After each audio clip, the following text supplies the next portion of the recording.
Hello guys. तो पिछले video में हम लोगों ने देखा था एचटीएमएल का बेसिक्स। तो आज हम लोग सीखेंगे किस तरीके से हम लोग जो भी हम लोगों ने लास्ट क्लास में सीखा था हमें हमें आज उससे इम्प्लीमेंट करना है और एक सिंपल सा हम लोग वेबसाइट बनाएंगे। तो ये मैं जो लास्ट वाला जो पेज था वो ओपन करके रखा है मैंने। आप लोगों को ऐसे साइड बाय साइड ओपन कर लेना है। ये आप लोग देख सकते हो, ये ब्राउज़र है और ये साइड वाला मैंने वीएस कोड ओपन करके रखा है मिनिमाइज़ करके, ठीक है, ताकि साइड बाय साइड हम लोगों को रिजल्ट शो हो जो भी हम लोग बनाने जा रहे हैं। तो जल्दी से स्टार्ट करते हैं। साथ ही साथ मैं आप लोगों को आज कुछ सीएसएस के बारे में भी मैं बता दूंगा कि किस तरीके से हम लोग क्लास यूज़ करके, क्लास नेम यूज़ करके हम लोग किस तरीके से सीएसएस इम्प्लीमेंट करते हैं हमारे पेज पे। तो वो आज हम लोग वो भी सीख लेंगे। इसके साथ साथ हम लोग लेआउट देखते हैं। तो लेआउट में हम लोगों को आज सीखना है हेडर, जो कि हम लोगों को मेन हेडिंग कंटेंट जो होता है ना, यहाँ पर हम लोग हेडर में देंगे, ठीक है। इसके बाद हम लोग नेव देख लेंगे, क्योंकि नेबार रिलेटेड जो भी, जैसे कि आप लोग देखते होगे कोई भी वेबसाइट विजिट करते होगे तो यहाँ ऊपर पे लिखा हुआ रहता है, ऐसे ऊपर पे यहाँ पर या तो होम या तो कॉन्टैक्ट या तो लॉगिन या तो अबाउट, ये सारा जो सेक्शन होता है ये नेबार में आ जाता है। और इसके बाद हम लोग जो जो एक सेक्शन होता है वो होता है मेन, ठीक है। मेन के अंदर हमारा सारा कंटेंट रहेगा, ठीक है। तो चलो, हेडर के अंदर हम लोग दे देते हैं कुछ हेडिंग्स दे देते हैं। और इसके लिए हम लोगों को मतलब डिव लेकर के हम लोग कर देते हैं, ठीक है। डिव जो है एक ब्लॉक लेवल एलिमेंट होता है, मतलब आप अगर इसके अंदर कुछ भी लिखते हो तो नेक्स्ट लाइन से स्टार्ट करेगा। तो हम लोग दो डिव लेंगे, ठीक है। एक हेडिंग लेंगे और दूसरे में हम लोग सब हेडिंग ले लेंगे। तो हेडिंग में हम लोग इसको, या तो हम लोग डायरेक्टली हम लोग कुछ भी टेक्स्ट दे सकते हैं। मैं यहाँ पर h1 टैग यूज़ नहीं करूँगा क्योंकि मुझे यहाँ पर स्टाइल यूज़ करना है, ठीक है। तो मैं डायरेक्ट डिव के अंदर लिखूँगा welcome to our, welcome to my page, ठीक है। कुछ भी लिख देते हैं, ज़रूरी नहीं है कि मतलब कुछ भी लिखो। आपका वेबसाइट कर रहा है ना, आपका वेबसाइट बन रहा है तो आप लोग कुछ भी लिख सकते हो। तो यहाँ पर सब हेडिंग में कुछ और लिखते हैं, website, website for tech lovers. चलो, अच्छा नाम सोच रहा हूँ कुछ भी चलो, दोनों में हम लोग क्लास दे देते हैं। क्लास नेम, आप लोगों को क्लास नेम देना है। आप लोग किसी भी एलिमेंट का क्लास नेम सेम सेम भी रख सकते हो। आईडी नेम जो होता है वो यूनिक होना चाहिए। क्लास नेम आप लोग चाहो तो सेम भी रख सकते हो। इसको दे देता हूँ मैं head1, ठीक है। और सेकंड वाले डिप का नाम दे देता हूँ, सेकंड वाले डिप का जो क्लास नेम है वो दे देता हूँ head2, ठीक है। अब मैं इसको सेव करके आप लोगों को दिखाता हूँ, ब्लॉक लेवल समझ में आ जाएगा आप लोगों को, ठीक है। सेव तो हुआ, रिपोर्ट इधर रन हो रहा है, रिफ्रेश करना पड़ेगा, हाँ ठीक है। देखो, रिफ्रेश करने पर ही ये शो हुआ। तो देख सकते हो जैसे कि मैंने वेलकम टू माय पेज लिखा यहाँ पर, और फिर नेक्स्ट वाले डिप में मैंने लिखा वेबसाइट फॉर टेक लवर्स, ठीक है। तो यहाँ पर नेक्स्ट लाइन में शो करा। मतलब ब्लॉक लेवल एलिमेंट का यही मतलब होता है कि अगर आप कुछ भी कोड लिखते हो तो सेकंड वाले जो ब्लॉक लेवल एलिमेंट होंगे वो यहाँ से स्टार्ट नहीं होगा, वो उसके नेक्स्ट लाइन से स्टार्ट होता है। अगर आप लोगों को सेम लाइन पे स्टार्ट करना है तो आप लोगों को उसके लिए कुछ कुछ CSS प्रॉपर्टीज़ वगैरह देना पड़ता है, ठीक है। तो मैं आप लोगों को वो भी अच्छे से सिखा दूंगा कि किस तरीके से हम लोग को इम्प्लीमेंट करते हैं, ठीक है। अब हम लोग देख लेते हैं बॉडी के अंदर हम लोग किस तरीके से स्टाइल को यूज़ कर सकते हैं। हम लोग डायरेक्ट इंटरनल CSS यूज़ करेंगे। मैं आप लोगों को इंटरनल CSS के, सॉरी, स्टाइल होता है, नॉट स्टाइल, ठीक है। मैं आप लोगों को इंटरनल CSS भी सिखाऊंगा और एक्सटर्नल CSS भी हम लोग किस तरीके से यूज़ कर सकते हैं वो भी मैं आप लोगों को सिखाऊंगा, ओके। तो यहाँ पर सबसे पहले हम लोग ये जो हेड लिखा हुआ है ना, हम लोग इसको स्टाइल करेंगे। ये हेड मतलब ये डिव का जो क्लास नेम है हेड, तो इसको हेड हेड से, हेड में अगर हम लोगों को स्टाइल अगर चेंज करना है तो डॉट हेड दे करके करना पड़ेगा, head1, ठीक है। तो अब हम लोगों को स्टाइल देना है, ठीक है। तो ये इसके अंदर में हम लोगों को स्टाइल देना पड़ेगा, ठीक है। तो कुछ भी अगर स्टाइल हम लोग देते हैं ये head1 के अंदर, तो वो सारा का सारा इस कंटेंट को रिप्रेजेंट करेगा। मतलब इस कंटेंट में जो कुछ भी होगा, ये डिप के अंदर जो कुछ भी होगा वो इसके यहाँ पर जो भी स्टाइल होगा उससे इम्पैक्ट होगा इस पे। जैसे कि अगर मैं यहाँ पर इसका कलर लिखता हूँ, कलर देता हूँ ग्रीन, ठीक है, येलो स्क्रीन देते हैं, ठीक है। तो टेक्स्ट का कलर चेंज हो गया, ठीक है। थोड़ा डार्क ग्रीन टाइप का रखते हैं ताकि शो हो, दिखे, ठीक है। देखो मैंने सेव किया तो ऐसे हो गया। फॉन्ट साइज, फॉन्ट साइज आप लोग पिक्सल में भी सेलेक्ट कर सकते हो, यहाँ ऑप्शन भी है लार्ज, लार्जर, मीडियम, स्मॉल, किसी भी। हमें लार्जर ये करना है, ठीक है, लार्जर में इतना। अगर आप लोगों को इतना पसंद नहीं आ रहा है तो आप लोग ऐसे या तो 20 पिक्सल भी दे सकते हो, आप लोग कितना भी दे सकते हो अपने साइज, मतलब अपने पसंद के अकॉर्डिंग।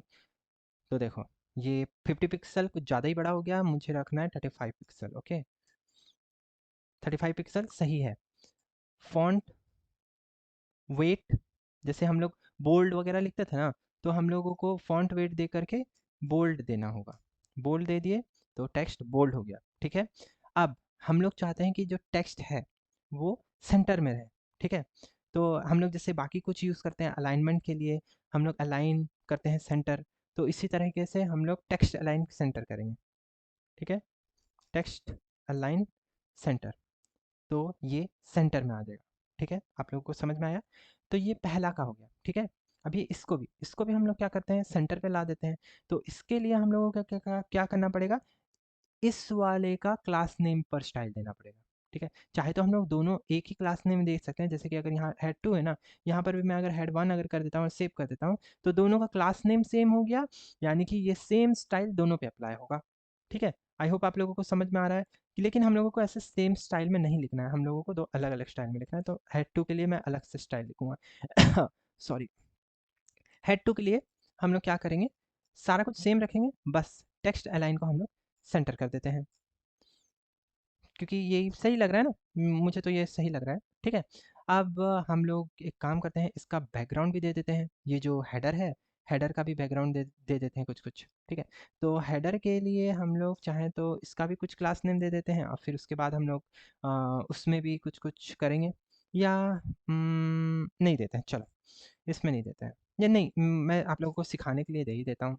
इसमें हेडर का भी कुछ दे देते हैं क्लास नेम, इसका नाम दे देते हैं मेन हेड लिख देते हैं, क्योंकि हेडर है, ठीक है। और यहाँ पर इसको लिखते हैं डॉट मेन हेड। ये जब वीडियो रिकॉर्ड होता है ना, तो ये मैं जब टाइप करता हूँ तो काफ़ी स्लो हो जाता है सिस्टम, तो इसका जो बैकग्राउंड कलर होता है, इसको हम लोग कुछ चेंज कर देते हैं, या तो एक्वा कर देते हैं। मैं बार बार सब में एक्वा ही क्यों जाता हूँ, बिस्क बिस्क करते हैं, ठीक है, ठीक है। ये थोड़ा ठीक लग रहा है। अब इसका मार्जिन और पैडिंग में बताने वाला हूँ, ठीक है।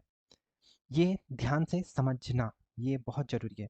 ये इसका कलर को मैं थोड़ा ब्लूइश कर देता हूँ, ग्रीन थोड़ा उस पे बिस्क पे मैच नहीं कर रहा, तो इस टाइप का कलर जो होगा ना तो थोड़ा मैच करेगा, ठीक है। ये थोड़ा सही लग रहा है। अब जो है ना, आप लोग मार्जिन और पैडिंग ध्यान से समझो, ठीक है। ये मार्जिन जो होता है ना, मार्जिन जो होता है, ये आउटर पार्ट को बोला जाता है, ठीक है। ये मतलब ये जो बॉक्स दिख रहा है आप लोगों को, ये बॉक्स का बाहरी हिस्सा जो है वो मार्जिन है, ठीक है। अगर मैं यहाँ पर देखो मार्जिन 20 पिक्सल अगर करता हूँ, तो देखो जो साइड साइड का जो कंटेंट था, बाहरी हिस्सा जो था वो बढ़ गया, ठीक है। मार्जिन अगर 30 पिक्सल अगर करता हूँ मैं, तो ये बाहरी हिस्सा और ज़्यादा बढ़ जाएगा, ठीक है, बाहर बाहर का हिस्सा, ठीक है। आ रहा है समझ में, मार्जिन समझ में आ गया।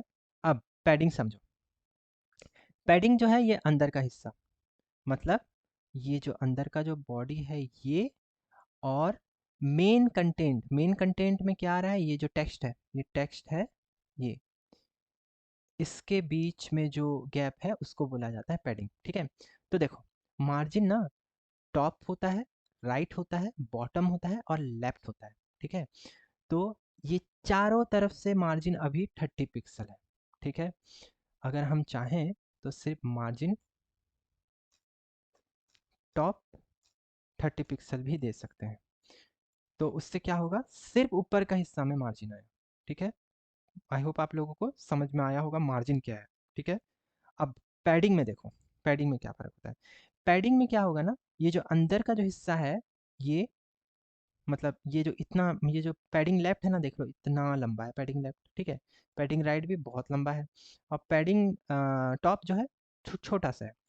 तो हम लोग पैडिंग टॉप को बढ़ाते हैं, पैडिंग टॉप, इसको हम लोग 20 पिक्सल इंक्रीज करते हैं।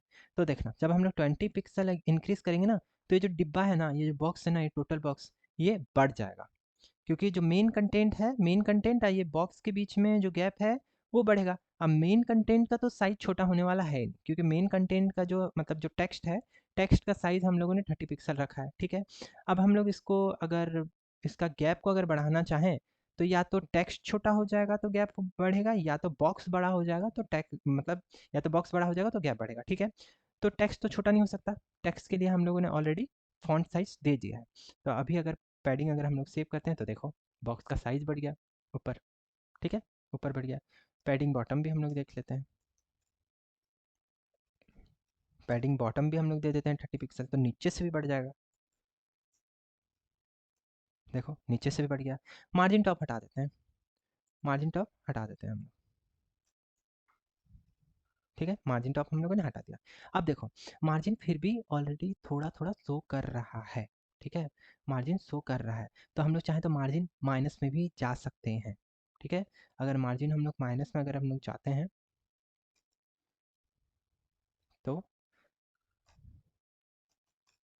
जो सारा का सारा जो गैप दिख रहा है ना, वो सारा का सारा गैप गायब हो जाएगा।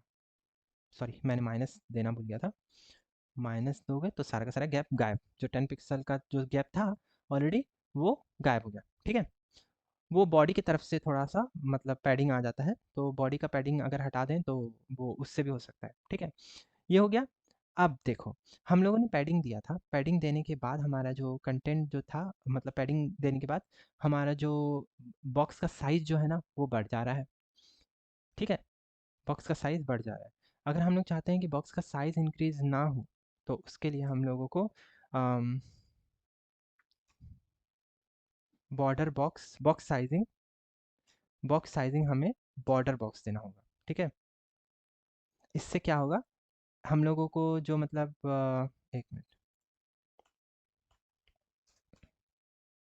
कंटेंट बॉक्स और बॉर्डर बॉक्स अगर हम लोग देंगे तो पैडिंग के लिए, पैडिंग के बाद जो एक साइज़ रहता है ना, एक जो स्पेसिफिक साइज़ रहता है उससे और इंक्रीज़ नहीं होगा। अगर हेडर का अगर हम लोग विड्थ पहले से दे देते हैं मानो, ठीक है, इसका हाइट हम लोग दे देते हैं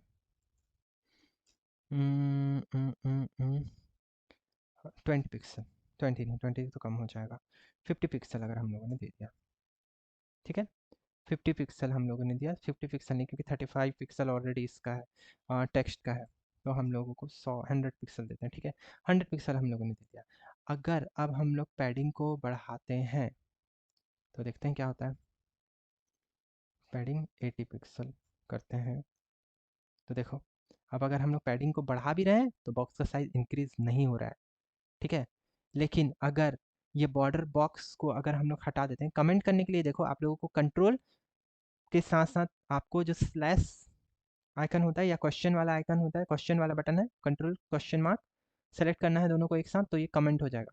कमेंट मतलब यहाँ पर इसके अंदर इस स्लैश स्टार के अंदर कुछ भी लिखा हुआ है, ये वो उसको रीड नहीं करेगा, ये बस एक कमेंट है। सेव करो, देखो पैडिंग अब बढ़ गया, तो बॉक्स साइज मतलब पूरा बॉक्स का साइज ही बढ़ गया पैडिंग देने पर। तो बॉक्स साइजिंग अगर बॉर्डर बॉक्स हम लोग रखते हैं और उसके साथ हम लोग पैडिंग रखते हैं, देते हैं, तो वो क्या करेगा, एक स्पेसिफिक अमाउंट तक, एक स्पेसिफिक साइज तक, सॉरी अमाउंट नहीं एक स्पेसिफिक साइज तक ही इंक्रीज करेगा। जैसे हमने हाइट दिया था 100 पिक्सल है, तो 100 पिक्सल से ज़्यादा नहीं बढ़ने देगा वो, ठीक है। आई होप आप लोगों को मार्जिन क्या है और पैडिंग क्या है समझ में आ गया होगा। तो चलो अब हम लोग नैप देखते हैं, ठीक है, जल्दी जल्दी करता हूँ, वीडियो बहुत ज़्यादा बड़ा हो जाएगा ना तो तुम लोग कोई देखोगे नहीं। ये नैप बार में हम लोगों को एंकर टैग लेना होगा, हम लोग अलग अलग चीज़ के लिए एंकर टैग ले लेते हैं, ठीक है। अब जैसे कि होम हम लोग ले लेते हैं, ठीक है, होम, और नैप के लिए भी हम लोग ये देंगे, हम लोग बैकग्राउंड वगैरह सेट करेंगे और इसका ये भी देंगे। पैडिंग दे दे चुके हैं हम लोग, पैडिंग बॉटम दे चुके हैं हम लोग ज़्यादा, और पैडिंग बॉटम हम लोग हटा देते हैं, और मार्जिन भी हम लोगों ने नीचे से बढ़ा दिया है, तो हम लोग नैप बार में मार्जिन दे देंगे, ठीक है। उसका CSS ये कुछ ज़्यादा ही हो जाता है, हाँ, उसका CSS हम लोग सही करेंगे। होम हो गया, होम के साथ साथ हम लोगों को क्या देना है, न्यूज़ दे देते हैं, और इसके साथ साथ हम लोग दे देते हैं कॉन्टैक्ट। ठीक है, अब एच रैप में हम लोग रख देंगे, नहीं तो एरर आएगा, अभी तो कुछ नहीं है तो हम लोग हैश दे देते हैं, सारा का सारा में हैश दे देते हैं। ओके,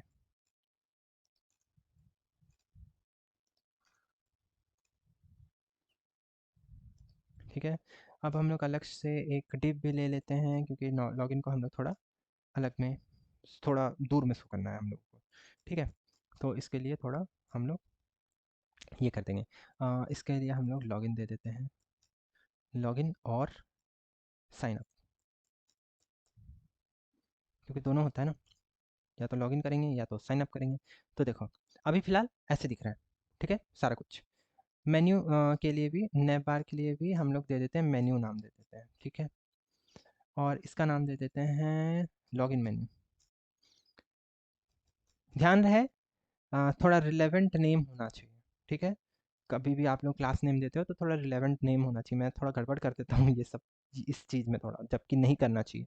उससे क्या होता है, अगर हम लोग एक रिलेवेंट नेम अगर सेलेक्ट करते हैं तो उससे ये होता है कि आगे जो भी हमारे साथ कोलैबोरेट कर रहा है ऐप बनाने में हमारा, तो उसको पता होगा कि हाँ ये क्लास नेम इस चीज़ के लिए यूज़ किया गया है, देख के ही पता चल जाएगा। ठीक है, तो हम लोग पहले नैप बार के लिए करते हैं। देखो मेन्यू के लिए हम्म, हम्म, इसका पहले हम लोग मार्जिन दे देते हैं।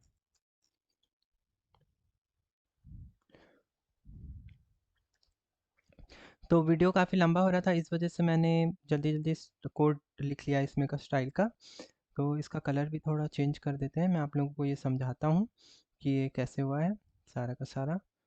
और हाँ, ठीक है, तो मेन्यू का जो पोजीशन है वो मैंने स्टिकी करके रखा है, मतलब जो जो भी एलिमेंट है ये एक पोजीशन पे स्टिक हो करके रहेगा, और टॉप में उसको हम लोगों ने 0 रखा है, क्योंकि उसका टॉप पोजीशन को हम लोग चाहते हैं कि उसका टॉप पोजीशन कुछ चेंज ना हो, ठीक है, 0 में रहे। बैकग्राउंड कलर हम लोगों ने ये रखा है, पैडिंग का हम लोग, मैंने बताया आप लोगों को क्या है, कलर क्या है। कलर के लिए हम लोगों ने टेक्स्ट का जो कलर है वो हम लोगों ने वाइट रखा हुआ है, और मार्जिन हम लोगों ने 0 लिया हुआ है, और ओवरफ्लो जो है हम लोगों ने हिडन कर दिया है। मतलब अगर इस बॉक्स के बाहर अगर कुछ भी अगर जाता है तो वो हाइड होकर के रहेगा, ठीक है, मतलब वो शो नहीं करेगा। और इसके अलावा हम लोगों ने मेन्यू का जो मतलब एंकर टैग जो लिया हुआ था, देखो हम लोगों ने क्लास नेम लिया हुआ है मेन्यू, ठीक है, उसके अंदर हम लोगों ने एंकर टैग लिया हुआ है, ठीक है। तो एंकर टैग को अगर हम लोगों को स्टाइल चेंज करना है तो हम लोगों को पहले क्लास नेम सेलेक्ट करना होगा, फिर उसके बाद जो भी है, उसके बाद अगर एंकर टैग है तो एंकर टैग लेंगे, ए लेंगे, उसके बाद अगर H1 है तो H1 लेंगे, उसके बाद अगर P है तो P में अगर पैराग्राफ में हम लोगों को स्टाइल चेंज करना है तो P लेंगे, ठीक है। हम लोगों को एंकर टैग में करना है तो हम लोगों ने ए लिया, ठीक है। हम लोगों ने उसको फ्लोट लेफ्ट लिया, क्योंकि एंकर टैग को हम लोग चाहते हैं कि वो कंटेंट के लेफ्ट साइड में शो करे। उसका टेक्स्ट जो है वो वाइट शो, टेक्स्ट अलाइन जो है सेंटर रहे। पैडिंग हम लोगों ने उसका दिया है 14 पिक्सल, और 16 पिक्सल मैंने दिया है। फॉन्ट साइज को मैंने दिया है 20 पिक्सल, ठीक है, 20 पिक्सल सही है आई थिंक। चलो सेव करके देखते हैं क्या होता है। तो चलो सेव होने के बाद ये ऐसा लग रहा है, ठीक है। इसका फॉन्ट को थोड़ा, पैडिंग को हम लोग कम कर देते हैं, ठीक है। ये जो हम लोगों ने मेन्यू का जो हम लोगों ने पैडिंग लिया हुआ है ना, इसको हम लोग कम कर देते हैं, थोड़ा कुछ साइज़ ज़्यादा ही बड़ा हो जा रहा है, क्योंकि इसको 8 पिक्सल कर देते हैं, इसको भी हम लोग 8 पिक्सल कर देते हैं, ठीक है। ये मैं आप लोगों को समझाता हूँ, ये क्या है, ये टॉप है, ये राइट है, ये बॉटम है, ये लेफ्ट। अगर हम लोग 4 एक साथ लेते हैं ना तो ऐसे काउंट होता है, top right bottom left, top right bottom left, ऐसे होता है, ठीक है। ठीक है, थोड़ा साइज़ थोड़ा और छोटा हो गया, इतना ही ठीक लग रहा है, ऐसे ही ठीक लग रहा है, ठीक है।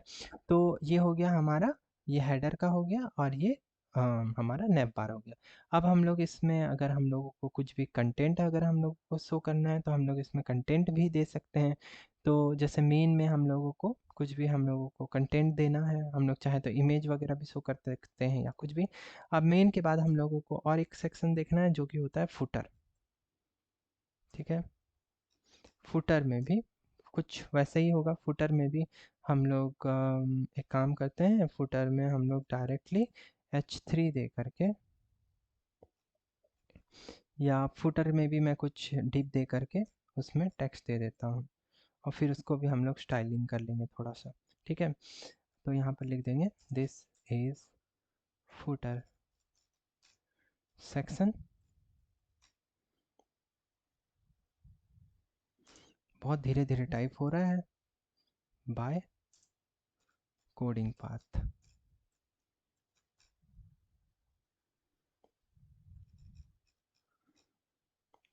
मेरे सिस्टम को क्या हो गया, अचानक से स्लो इतना हो गया। ठीक है, ये सेव हो गया। तो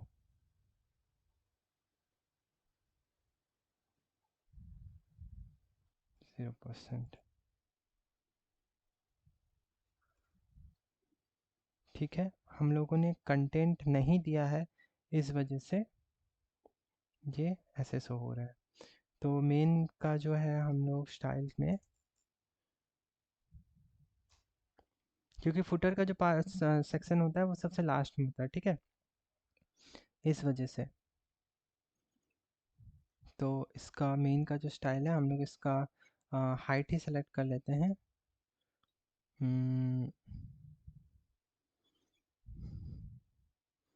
70 व्यू हाइट। ठीक है, तो ये नीचे पहुंच गया। ठीक है, कंटेंट, क्योंकि फुटर सेक्शन लास्ट में होना चाहिए, क्योंकि हम लोगों ने मेन बॉडी पार्ट का मतलब कुछ ऐसे नहीं किया हुआ था, सेट नहीं किया हुआ था, तो उसके बाद हम लोग फुटर दे रहे थे।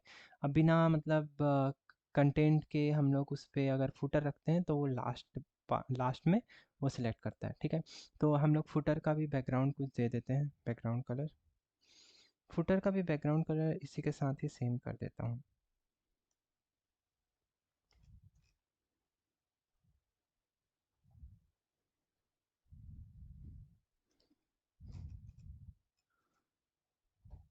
ठीक है, और इसका पैडिंग वगैरह थोड़ा इंक्रीज कर देते हैं ताकि ये थोड़ा बढ़ जाए साइज में। पैडिंग 10 पिक्सल लेफ्ट से, 10 पिक्सल ऐसे भी कर देने से, या 10 पिक्सल सब तरफ से हम लोग कर देते हैं। खाली 10 पिक्सल कर दोगे आप तो ये चारों तरफ से ये ले लेगा 10 पिक्सल। ठीक है, तो मुझे लगता है कि 10 पिक्सल सही नहीं रहेगा, हम लोग इसको 15 पिक्सल कर देते हैं तो थोड़ा और अच्छा लगेगा। ठीक है,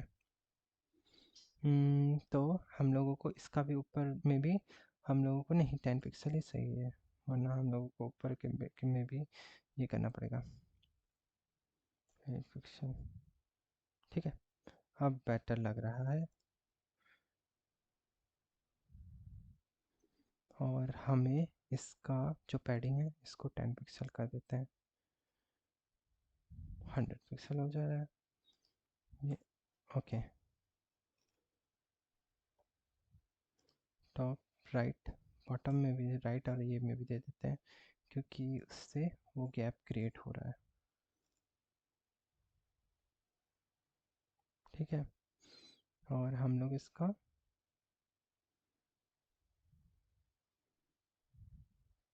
ठीक है, ओके, हाँ, तो अब सही लग रहा है हमारा पेज। तो हम लोग ऐसे हम लोग एक वेबसाइट बना सकते हैं, मतलब हेडिंग दे करके नैप बार, बॉडी कंटेंट में आप कुछ भी रख सकते हो। तो आप लोग जो भी सीखे हो उसको इम्प्लीमेंट करके कुछ बनाने का कोशिश करो, और नेक्स्ट क्लास में हम और भी आगे कुछ कुछ सीखेंगे। आज हम लोगों ने HTML का लगभग पूरा कुछ सीख लिया, और इसके साथ साथ CSS भी बहुत कुछ सीखा है। HTML का अभी भी ख़त्म नहीं हुआ है, अभी भी बहुत कुछ बताया। अभी हम लोगों को इनपुट बॉक्स, फॉर्म, बटन्स वगैरह हम लोगों को बहुत कुछ सीखना है। मैं थोड़ा बेसिक से बता रहा हूँ और कुछ कुछ प्रैक्टिकल में भी पूरा बता रहा हूँ, इसलिए वीडियो थोड़ा लंबा हो रहा है। तो मैं कोशिश करूँगा कि वीडियो थोड़ा छोटा बनाने की कोशिश करूँ। तो नेक्स्ट क्लास में हम लोग देखते हैं किस तरीके से हम लोग इनपुट लेते हैं, और जावास्क्रिप्ट भी हम लोग सीखेंगे इसके साथ साथ कि किस तरीके से हम लोग अपने पेज को डायनामिक बना सकते हैं। आई होप आप लोगों को लेसन पसंद आया होगा, तो अगर पसंद आया तो लाइक शेयर एंड सब्सक्राइब करना ना भूलो, और जुड़े रहो ताकि आगे और भी अच्छा अच्छा वीडियो मिले, आप लोगों को सीखने का मौका मिले। ठीक है।